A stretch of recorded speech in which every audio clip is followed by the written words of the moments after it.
Hello and welcome to this introduction tutorial on platformer controllers. We are going to program a rigid body based platformer controller that can move using the input keys and also jump using the spacebar. For that we need to have rigid body based movement and also need to know about raycasting to check if we are grounded, since we only want to be able to jump if we are standing on a platform and not while we are in the air. And raycasting is an easy way to do these kinds of checks. This is going to be a very simplified controller because programming a proper platformer controller is an art form and really difficult. There is plenty of very interesting sources on platformer controllers, for example for Super Meat Boy, Hollow Knight, or Celeste, or other popular platformers, and if you're interested in the topic I can recommend to check those out. There's GDC Talks, for example, extremely interesting, but for us, we're gonna keep it simple. And also we're not gonna animate in this video, we're gonna do that in a following video. We're just gonna program the controls. So let's get right to it. We are going to use these assets I found on opengmart.org from Budge. Thank you very much, Budge, for making this available to us. And there's a little king character and also some platform backgrounds that we can use. I have imported the assets here. We have the world with all of our tiles and the characters where I just cut out the sprites that I want to use. So some for the king here, an idle, a jump, and a walk animation, which we're gonna add later. For now, we're just going to use one frame. And you can also see that I rearranged my windows a little bit to my preferred layout. If you like to use another layout, you can do that in Window and Layouts. For example, here, 2x3, or Custom, that is the one that I made for myself, right? Or the default one, which is the one that Unity starts with. I like my custom layout. And this is what we're gonna do here, or what you're gonna see from now on. Now we are going to jump ahead a bit. I have created a script platformer controller 2D, which will handle our platformer logic, which has a speed and a jump force public fields here where we can set our movement parameters.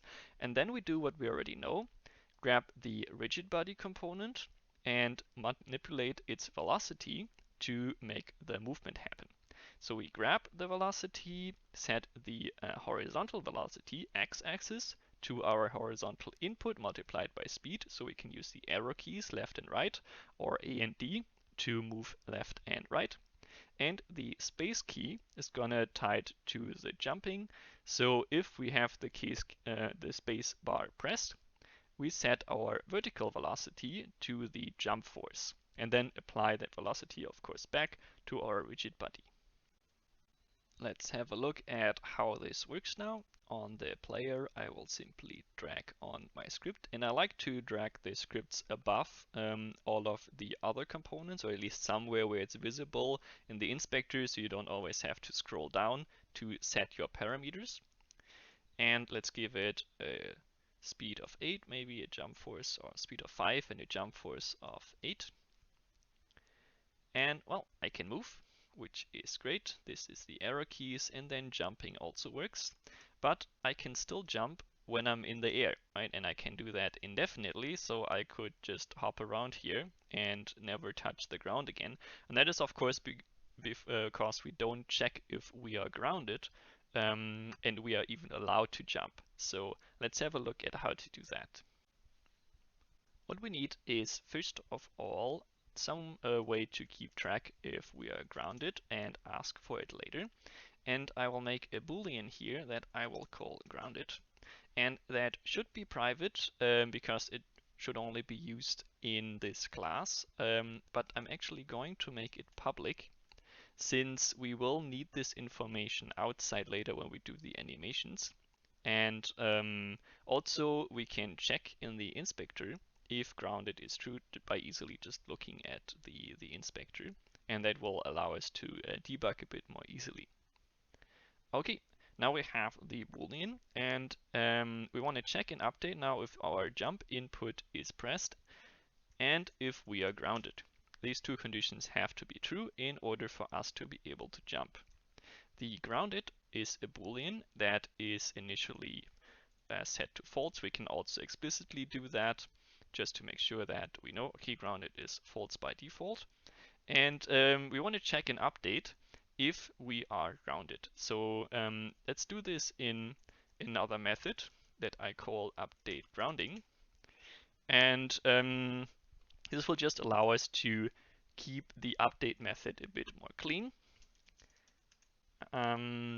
So we need a new method, update grounding here. And it's a good idea to keep separate logic into different separate methods, just to make sure that you don't clutter your code too much. Now I have moved the bracket back up here, but it should be down here. That's the default coding convention for C#. I just programmed a lot of JavaScript lately, so I have the urge to put the bracket on the same line. But yeah, by default, the bracket should be in the new line of code. Good, but now how do we check if we are grounded? We have to find out if the king is touching something towards the bottom of its collider. And there is no function that we can use to ask if the collider is being touched by the bottom. We only have the onTriggerEnter functions or onCollisionEnter functions, and they are general to tell us if something is somewhere touching the collider. So of course we could write something with onCollisionStay and ask for the contact point, but that is relatively unreliable.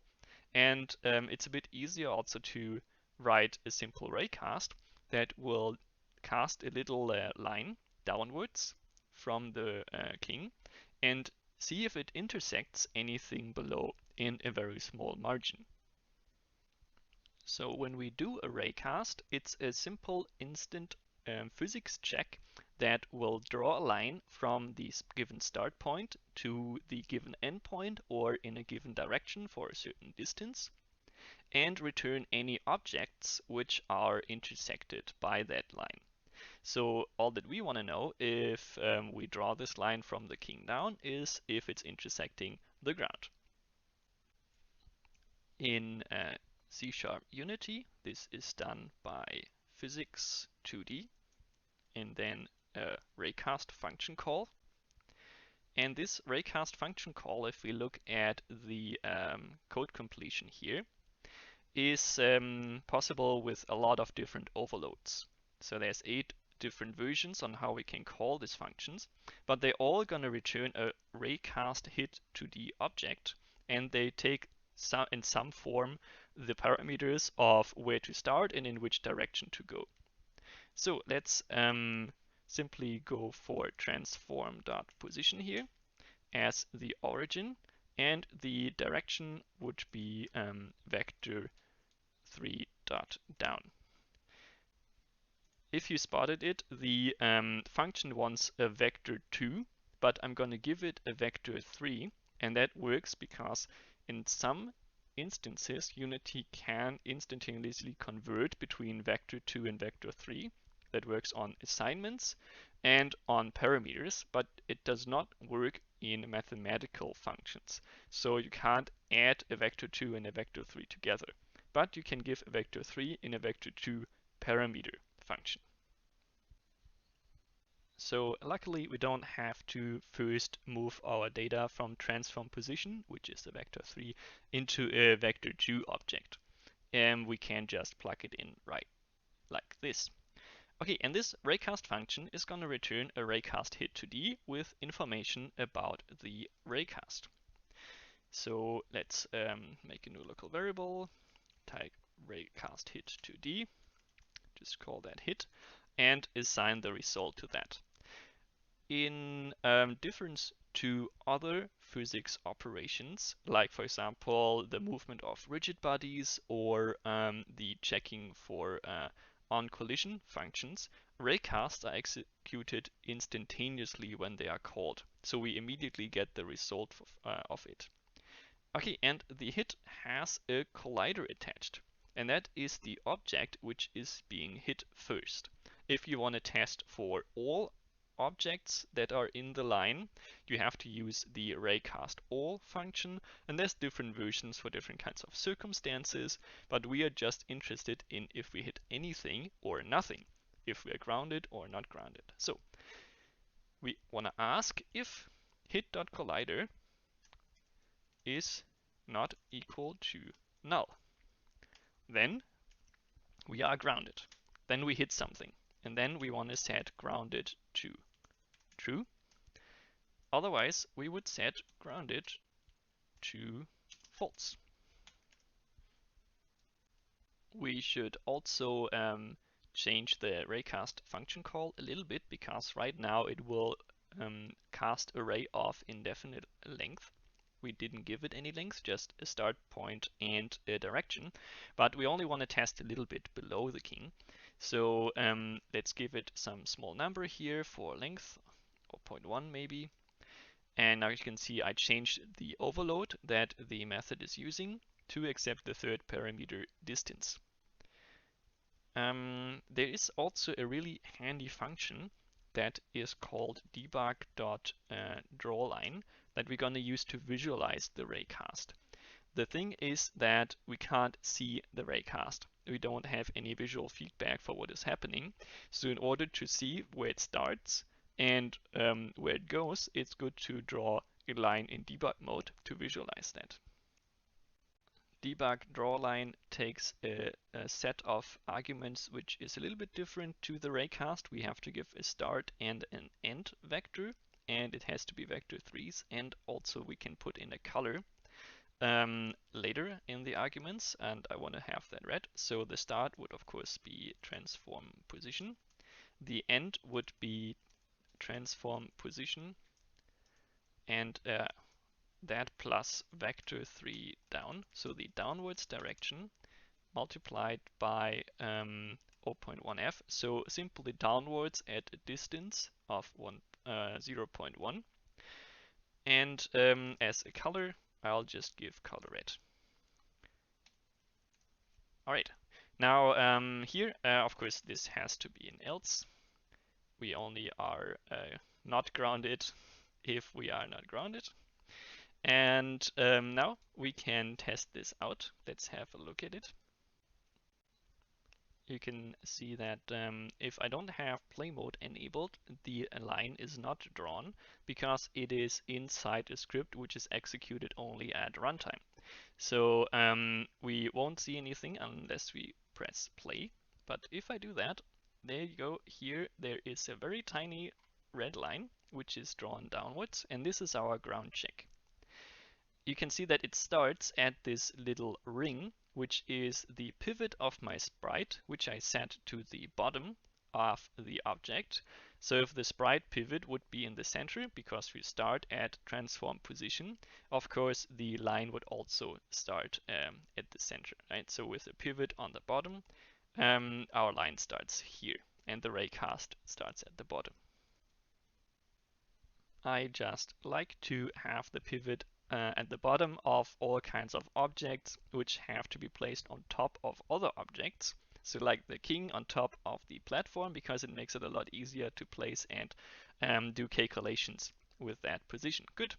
Now if we select the king, we can see that grounded is indeed true. So the ground check works, and if I jump now, you can see grounded is false a little bit, but it kind of turns true when we fall downwards again somehow, and that is because actually the raycast detects the king itself too, right? So it just looks for any collision with any object, and that includes ourselves.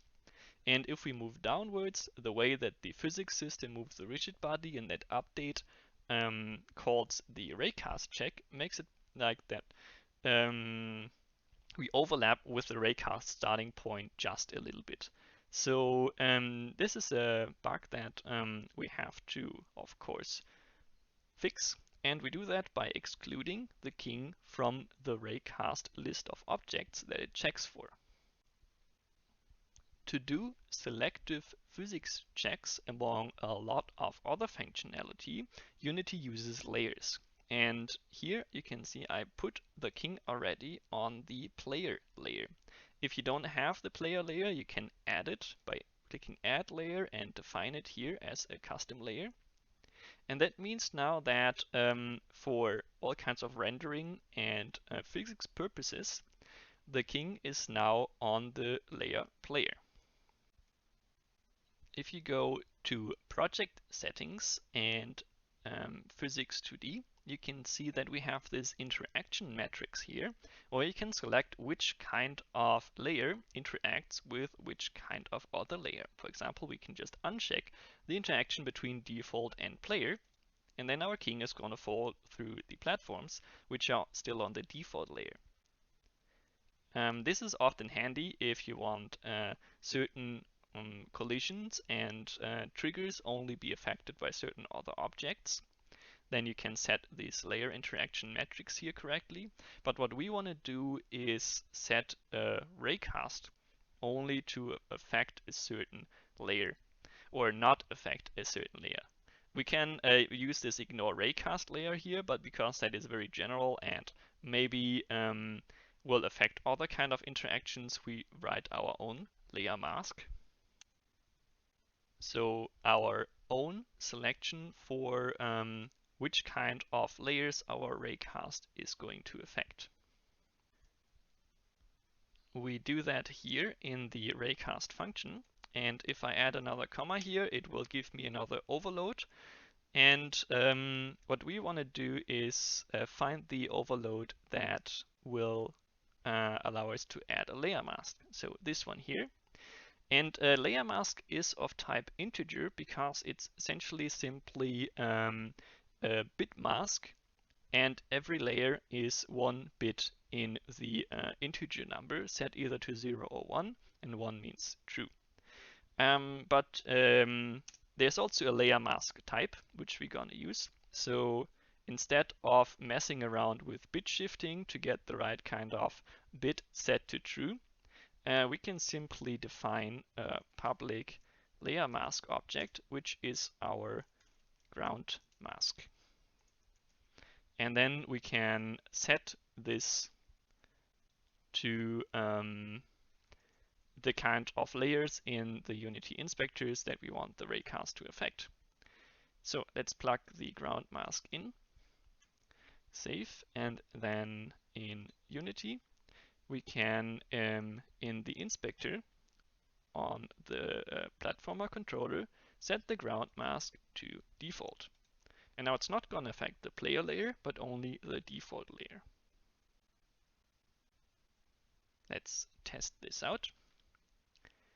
Go, and now I can jump, and while I'm in the air, grounded stays false. Right? So I can't jump accidentally in air, and our grounding is working.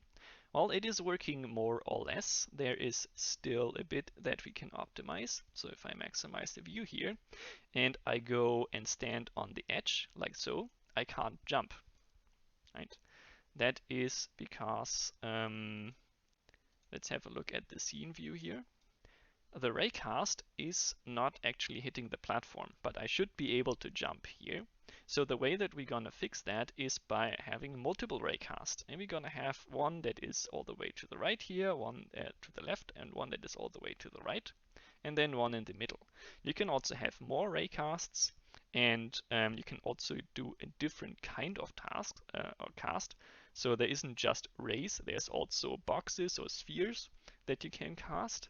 But raycast is the simplest one, and this raycast set is the typical method to check for grounding. So to implement this, we also gonna extend our customizability of the raycast a little bit and expose the length and the spread of the raycasts. So I just make some public field here, ground ray length, and set that to 0.1. And another float that I'm gonna call ground ray spread, which is how far apart the raycasts are from the center. Set that to some initial value, and because this here is grouped together, we can give it some kind of header to set it apart from the other stuff which is exposed to the inspector. That is especially useful if you have a lot of values which are exposed, and to make it a bit more distinct which belong to which kind of functions. That is done by adding a header attribute here, and I'm just gonna call this grounding. And now if I look at the inspector of the player, you can see that all of the grounding stuff here is grouped under the grounding header.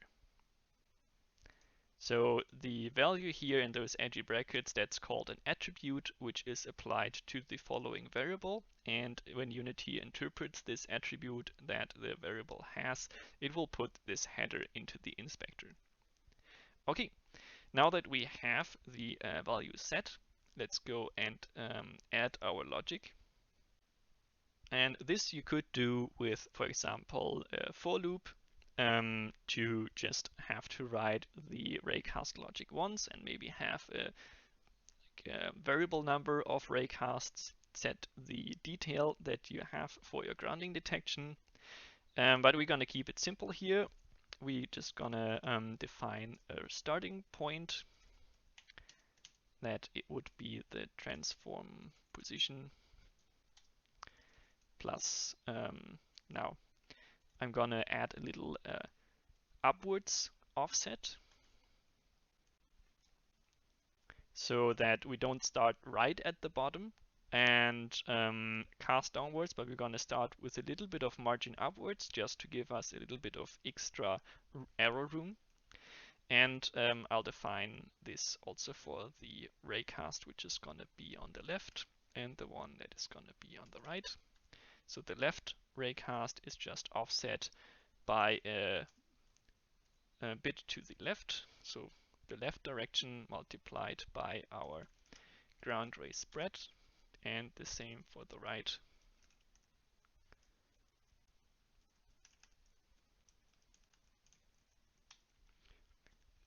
A little bit to the right. And then we add the other raycasts. So here I changed the starting point to ray start.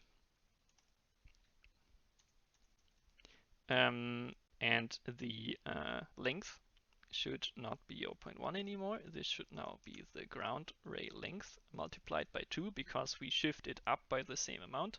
And in order to still get this amount of length of the raycast downwards, we just multiply it by 2. And now we have a raycast which starts a bit further up and then goes downwards by the double of the length. So in the end, it's going to be the same length. But we have the extra margin on top to not accidentally miss any collisions which are right at the bottom. Okay, and then we have the same line 2 more times for left and right.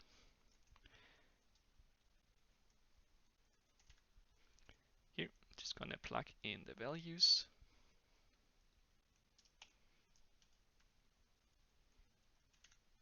There we go.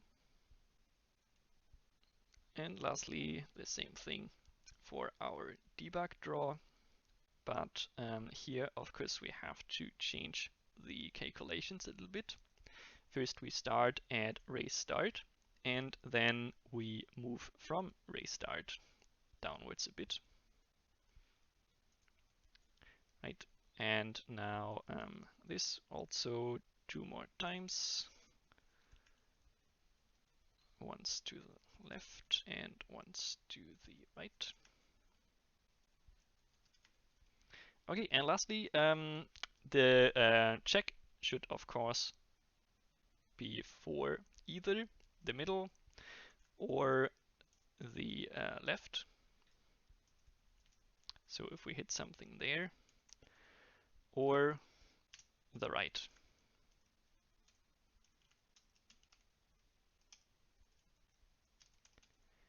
Okay, and now we have all of the different raycast, check for all the conditions, and we have a test which also allows us to see if we're grounded just on the left or just on the right, or rather almost. We of course have to also adjust the length here. I just forgot that. So this should be ground ray length, of course, multiplied by 2, the same length as the raycast. Right, okay. So now the debug draw line also has the correct length. So if we look into play mode, we can see our 3 lines here.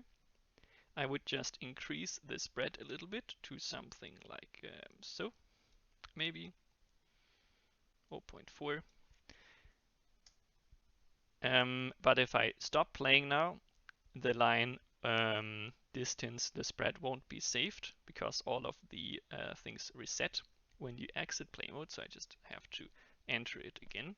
But in order to see where the lines are, I of course had to be in play mode. Okay, well, let's try this out now. There we go. If I stand here, you can see like I am still grounded and I can jump.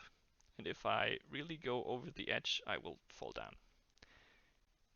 Okay, this is the jumping and the grounding fixed. Now we have one last problem, and that is if I fall down this ledge here and move into the platform to the right. And then you can see now I'm stuck. And that's because I'm holding the right arrow key down and the rigid body is trying to move into the platform that creates friction, and this friction force prevents us from accelerating downwards by gravity. So we have to remove this friction. And that is actually quite easy. We can see on the rigid body here that there is a material slot, and this is for a 2D physics material. We can make one by right-clicking in Assets, Create 2D Physics Material 2D. We just call that no friction and set its friction value to 0. A physics material in 2D only has 2 values, friction and bounciness, and that defines how an object would interact with another physical object when they collide. So if we put this no friction material into our rigid body, now we don't have any more friction and I can fall down even if I try to move into the platform. Okay, and that is it. Now we have a basic functioning 2D platformer controller. Let's sum it up one more time. We learned today how to program a basic rigid body based platformer controller. For that, we rehearsed the rigid body based movement by setting the velocity that we learned earlier.